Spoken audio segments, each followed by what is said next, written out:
I am from Laxmi Sanskar school. I am math teacher here. Topic is place value and face value. What is place value? The place value represents the position of a digit in a number. For example, 8625. The place value chart for 80,625. Chart is 5 ones, 2 tens, 600, 8,000.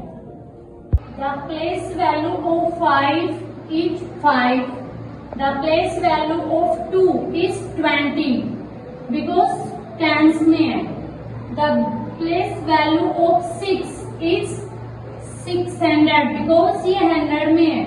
The place value of 8 is 8,000 because ये thousands में है. What is face value? The face value of any number can be represented as a value of the digit itself. Let's take an example. 7632.